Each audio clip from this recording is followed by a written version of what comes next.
Պարոն Խաչատյան, նախ ուզում եմ դուք մի հարցի հետ կապված Իրանի մեկնաբանեք, հիմա ըստ ձեզ Հայաստանը հոգևոր առաջնորդի եւ մյուս բարձրաստիճան նաեւ զինվորականների մահվան կապակցությամբ պետք է ցավակցական հեռագիր հղի Իրանի, չկա այդ հեռագիրը մինչև Իմ մոտ այն տպավորությունն է, որ Հայաստանի իշխանությունների աշխարհագրական գիտելիքները, չեմ խոսում աշխարհաքաղաքական, իսպառ ցնդել են, ոդս են ցնդել կամ կարկանդակի եւ ուրեմն եգիպտացորենի հետ կերվել են։ Այն տպավորությունն է, որ Հայաստանից մի 100 մետր հարավ ոչ մի բան տեղի չի ունենում։ Որևէ արձագանք չկա, որևէ դիրքորոշում չկա։ Ես չգիտեմ արդյոք Հայաստանի իշխանությունները ինչ-որ ծրագրավորում իրականացրել են, եթե օրինակ սահմանը երկար ժամանակ փակ լինի, ինչ ազդեցություն դա կունենա մեր տնտեսության վրա, եթե հազարավոր փախստականներ Հայաստան գան, ինչ ազդեցություն դա կունենա Հայաստանի վրա։ Մարդիկ ամեն ինչ թողած իրենց վերընտրության հարցերով են զբաղվում։ Գոնե հեռագիրը ասենք հետո ասենք։ Նախ հեռագրի եւ մնացած հետ կապված առնվազն պետք է արձագանքել տասնյակ, եթե ոչ հարյուրավոր մարդիկ են զոհվել, եղբայրական բարեկամական Իրանի ժողովրդին պետք է նաև վերաբերմունք ցույց տալ եւ ցավակցություն հայտնել։ Այնտեղ մենք ունենք նաև հայկական համայնք, մեծ եւ ես չգիտեմ հայկական համայնքի հետ կապված այդ մարդկանց անվտանգության հետ կապված ինչ քայլեր են ձեռնարկել։ Ամեն դեպքում պետությունը եթե ունի նման ռեզերվային ծրագրեր, որոնք պետք է կյանքի կոչեն, երբ իրավիճակը ուղղակի ստանդարտից շեղվում է։ Պարոն Խաչատյան, բայց ձեր ասած ցավակցական հեռագիրը ընդհանուր առմամբ փղվել է, այսինքն անվտանգության խորհրդի նիստում այդ նախադասությունը կար, բայց այստեղ խոսքը հոգևոր առաջնորդի եւ կոնկրետ մյուս զինվորականների սպանության վերաբերյալ է, որ կոնկրետ հասցեական հեռագրեր են ստանում Իրանում տարբեր երկրներից, այդ թվում Ռուսաստան, Ադրբեջան։ Ես կրկնում եմ, պետք է կոնկրետ ցավակցություն հայտնել բարեկամ Իրան ժողովրդին։ Ոչ թե ինչ որ մի բան անել, որ հետո ասեն այ տեսեք, այս էջի, ես ինչ տողի, ես ինձ բարի մեջ, sense մի հատ ցավակցական միտք կար, էլի խոսքը չի վերաբերվում Ուգանդային կամ Ռուանդային կամ Պալաուին, դա վերաբերվում է երկրին, որից մեր կախվածությունը բավականին առևտրատնտեսական եւ անվտանգային բավականին մեծ է, որը այս 35 տարիների պատերազմի ընթացքում մեզ համար եղել է ուղղակի փրկողակ արտաքին աշխարհին կապվելու համար։ Իսկ ձեր գնահատմամբ ինչու չկա։ Այ դա պետք է արդեն իրանց հարցնենք։ Այդ հարցի պատասխան Վահագն Ալեքսանյանն ասաց, որ ընդդիմությունը ուզում է պատերազմ, ուզում է Հայաստանի ներքաշի պատերազմի մեջ ազիվ խաղաղություն են հաստատել, ինչ են ուզում։ Ընդդիմությունը խաղաղություն է ուզում, պերաշկի կուկուռուզ իրանք են ուզում։ Իրանց ուզեցածը ընդհանրապես պերաշկին եւ կուկուռուզն է։ Ինչ նշանակում ընդդիմությունն ուզում է պատերազմ։ Ընդդիմության ժամանակ պատերազմը բռնկվեց։ Հայաստանը, Արցախը Հայաստանը եւ վերջ, անվաղ դիրքի ազատագրում, տասնյակ մարտական խաչեր, պար Տաշտամբլտուշիում, Շուշիում։ Օրինակ Ալեքսանյանը օրինակ է Ես Ալեքսանյանին մեկնաբանելու որևէ ցանկություն չունեմ։ Ես Վահագն Ալեքսանյանին մեկնաբանելու բացառապես որևէ ցանկություն չունեմ։ Խնդիրը ուրիշ է, կներեք ժողովուրդ, 100-ամյա պատերազմը 116 տարի է տևել։ Նենց չի որ առավոտ անգլիացին ու ֆրանսիացիները վեր էին կանում, կռվում են, գիշերը գնում են քնելու։ Ցանկացած պատերազմ ունի հանդարտ վիճակ։ Այմա մենք այդ հանդարտ վիճակում ենք գտնվում։ Պատերազմի ավարտի մեր տեսլականը այլ է, ասկան պետք է լինի մարտնչող կողմերի նվազագույն, լեգիտիմ շահերի պաշտպանություն, արժանապատիվ խաղաղություն, այլ ոչ թե իրանց նման կապիտուլյացիա։ Հայաստանը այս իշխանությունը ոչի բան չի։ Խնդիրը ես կրկնում եմ, դու պետք է ունենաս ռեզերվային պլանավորում։ Հիմա պատկերացրեք վաղը 50,000, 100,000 հոգի Իրանից գալիս է Հայաստան։ Ունեն իրանք կարողություն, ծրագիր ունեն պաշտպանելու։ Ասում են պատրաստ են, պարոն Խաչատյան, չեք Ոնց են պատրաստ, որ արցախցիներն եկան պատրաստ էին, թե միջազգային օգնությունը չլիներ, չէր լինի։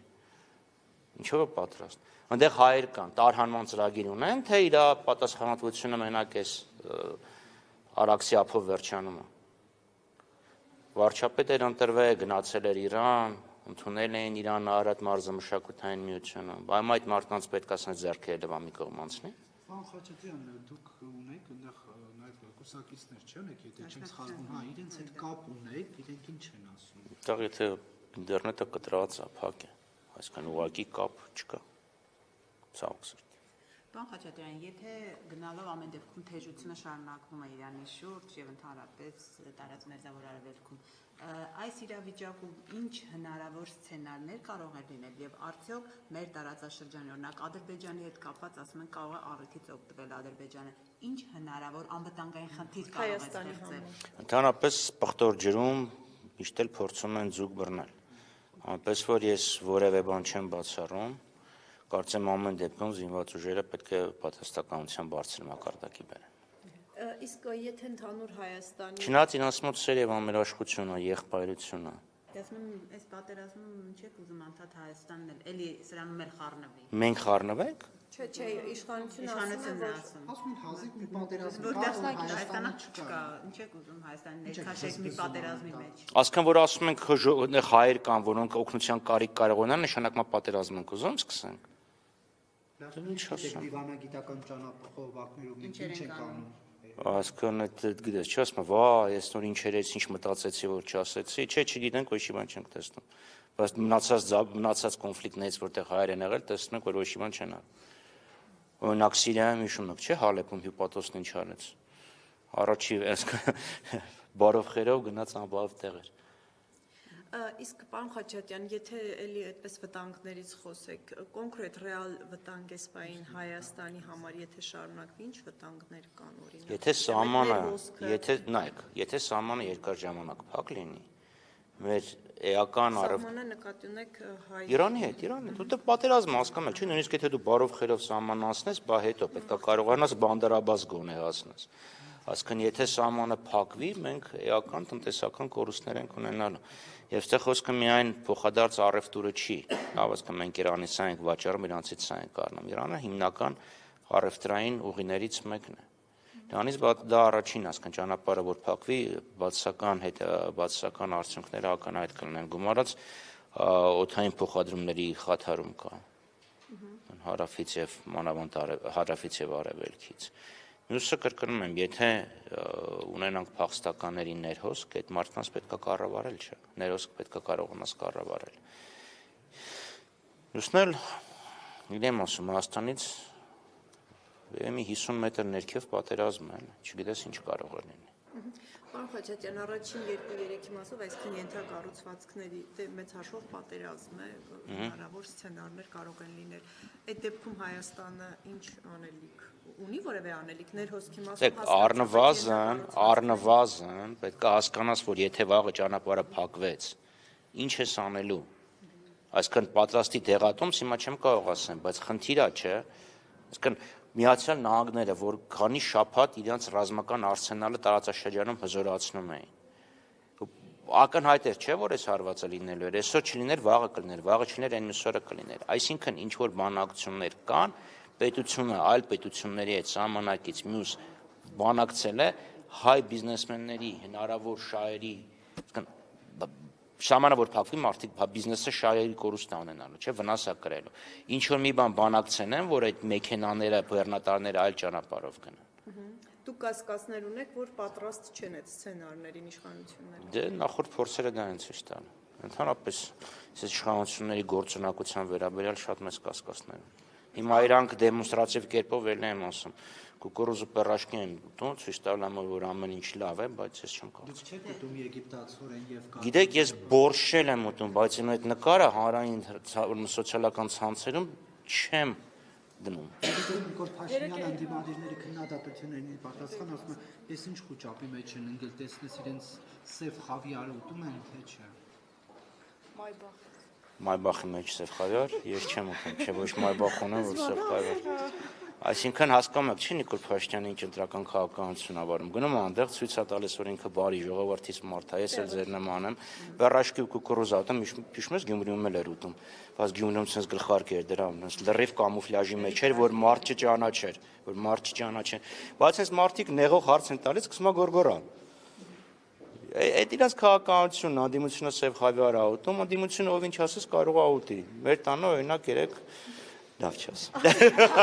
Սև Խավիար չէր ամենայն դեպս։ Չէ, ձուկ էր, ես եփե շատ համեղ էր ստացվում։ Պարոն Խաչատրյան, ամեն դեպքում իշխանությունը ասում է ներկուսակցական քարոզարշավ, բայց տեսնում ենք, որ քարոզարշավը իրականացնում։ Ընդդիմությունը ինչու է այսքան հետ մնացել իշխանությունից։ Մենք էլ երեք ուսանողների հետ էինք հանդիպում։ Այսինքն, նայեք, ես սա անդադ ասում եմ, ցանկացած քաղաքական ուժ նախորդ ընտրությունների հաջորդ օրվանից սկսում է պատրաստվել հաջորդ ընտրություններին։ Լավ, ուղղակի մենք դες վուլգար չենք անում, հասկանում եք, դες վուլգար չենք անում։ Այսինքն մտնել դուրը ծեծել, ասում եմ, որ գնա չէ, սենց պետք է մտնեմ։ Ես աղջկա չնշանակեմ, քույն գործը մանկապարտեզի տնօրենով է նշանակում։ Հասկանում եք, այսինքն մարդը վարչապետը, չկառավարության ղեկավարը, ընկել է ինչ որ մի հատ քաղաքացու աղջկա հետևից։ Մանկապարտեզի աշխատող չնշանակեք։ Հասկացա։ Դա համար ինչ են ասում։ Պատասխան ինչ պետք։ Բայց Նիկոլ Փաշինյանը դա մի 10 անգամ ասում է, դա իմ գործառույթը չի։ Հետո էլ բա որ քո գործառույթը չի, ո՞նց ես ասում, չէ չընդունեք գործը։ Հա, չեն այս մարդիկ, ովքեր հունից այդքան շուտ են դուրս գալի, պիտի երկիր չղեկավարեն, չէ, դա ռիսկային է։